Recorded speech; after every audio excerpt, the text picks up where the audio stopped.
Please welcome to the stage Sala Udin, everybody.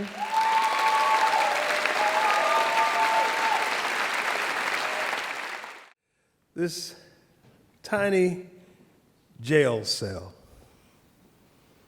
in Canton, Mississippi in 1966 had this cold steel slab perpendicular to the wall, posing as a bed. No mattress, no blanket, no pillow, just a cold steel slab, which I stared at from my position sitting on the floor. And I looked to my left, there was a stinking toilet, which I needed to use anyway. Standing above the toilet, I looked at another smaller steel slab, about 8 by 10 inches, riveted into the wall. And I looked at this swollen, disfigured face staring back out at me. Swollen eyes, fat lip, bloody nose. And I asked myself, who could that be? Then clear as a bell, I heard my mother's voice saying, "Son, please don't go to Mississippi. You see, your father and I are from the South. We came up here to Pittsburgh to get away from the South because we know how mean and evil them white folks down South can be. And if you go down there running your mouth, they will beat you to within an inch of your life. And they might even take your life." Did I listen? No. Mama's warnings were drowned out by the stories that were included in Dr. King's "I Have a Dream" speech in 1963. As I stood there on the lawn of the Washington Mall in the hot August sun, sweat dripping down my face, I stood there staring up at Dr. King, sometimes looking over his shoulder at this big giant statue of Abe Lincoln, the emancipator. And Dr. King told us stories of the trials and tribulations of the civil rights movement in the South, and the arrests and the beatings and the bombings, and the little children of Birmingham who came forward in such large numbers that they filled the jail so bad that they couldn't get anybody else in the jails. And he told of the bravery of the civil rights workers. And he issued a call for support of the civil rights movement.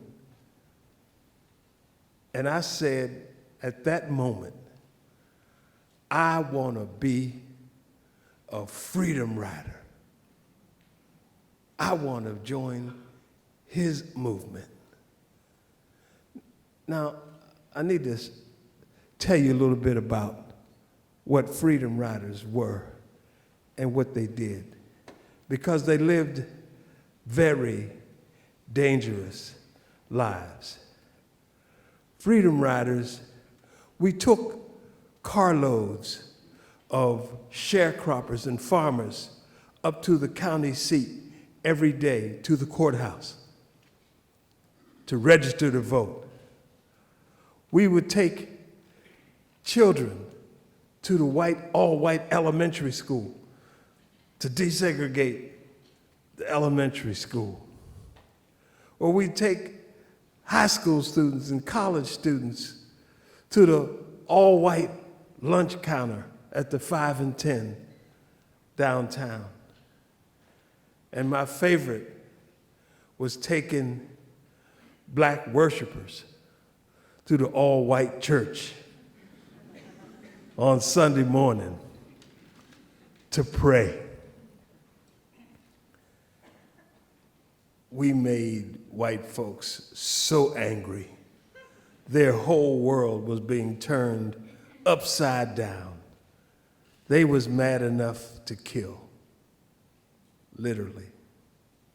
And they did, many of us. And so it was necessary for freedom riders to have rules of how to stay alive as a freedom rider in Mississippi. One, don't let your car run out of gas. Keep a tank full of gas.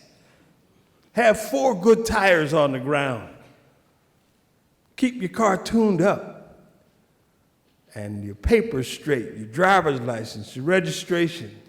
Have everything kept in order. Don't let the highway patrol or the Ku Klux Klan catch you broke down on the side of the road. And one more important rule: don't ride with white folks and black folks in the same car. It's a dead giveaway that you're freedom riders. And especially, don't have a black man behind the wheel with a white woman in the front seat. If a white woman just had to ride in the car with a black man, she had to be in the back seat like driving Miss Daisy. So I was particularly amused by the question that Roberta came from around the corner to ask. Roberta was a white freedom rider from Chicago. She came limping around the corner to ask me to please take her with me to Mount Beulah. Now, Mount Beulah is an important weekend retreat for freedom riders. We love Mount Beulah. We needed Mount Beulah. We look forward to the weekend where we can get to the safe haven of Mount Beulah. And Roberta was asking me to take her with me to Mount Beulah. It's about a 2-hour drive. Roberta, why don't you ride with some of the white workers? Everybody's gone. You're the last person leaving the Delta going to Mount Beulah. And I've got to get to Mount Beulah. I've got people coming who are going to meet me there. Please take me with you. I often thought back, why did I decide to let Roberta ride with me? Was it because she begged and pleaded so hard? Was it because she had people coming to meet her? Was it because she refused to insult me by riding in the back seat? I said, hell, insult me.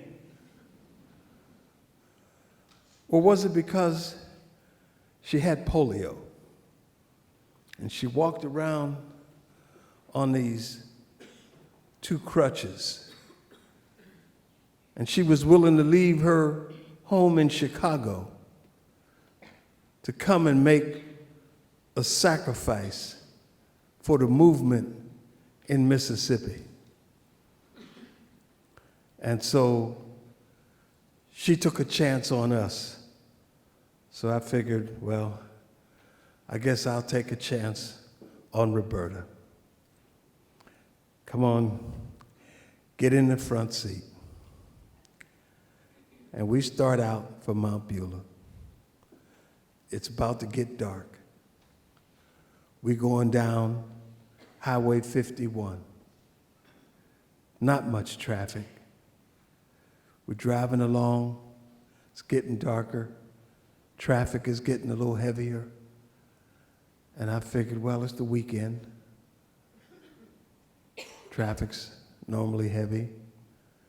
Then as we go a little further, the traffic is getting heavier and it starts to slow down. And I figure maybe there's an accident up ahead. And then I see it. Oh God, the flashing blue lights of the Mississippi Highway Patrol.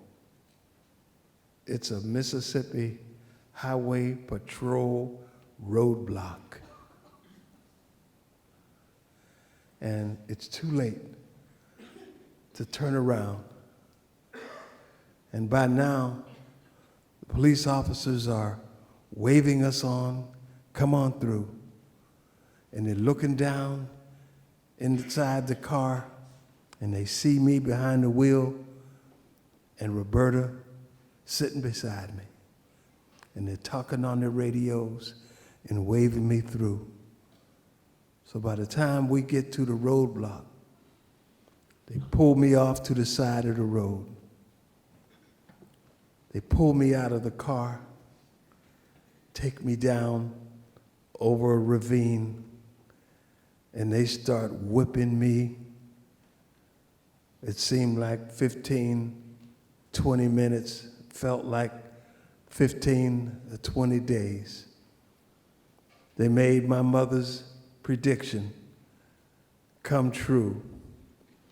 They whipped me to within an inch of my life.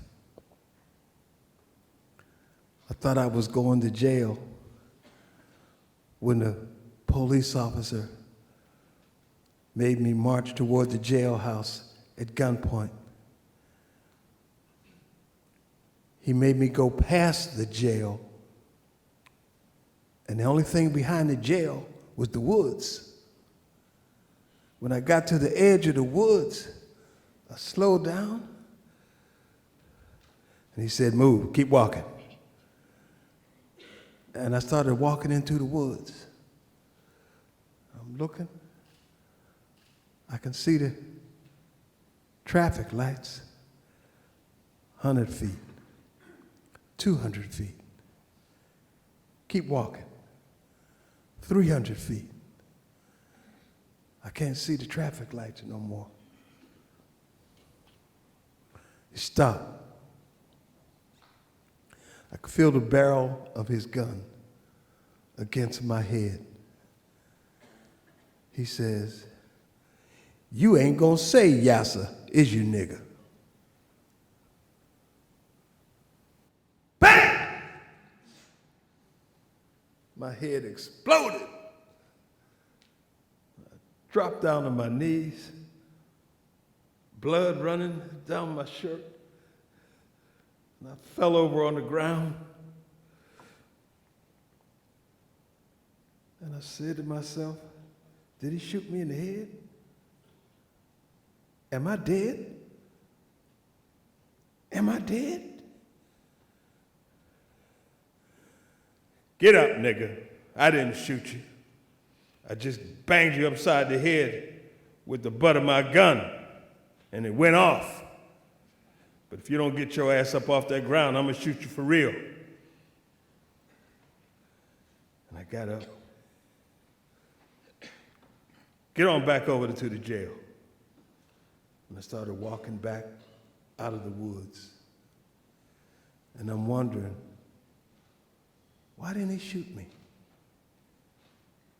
Maybe it was because he could tell that I might have said yassa if I wasn't so completely wrapped in fear. So we back in the jailhouse, and I'm looking in this mirror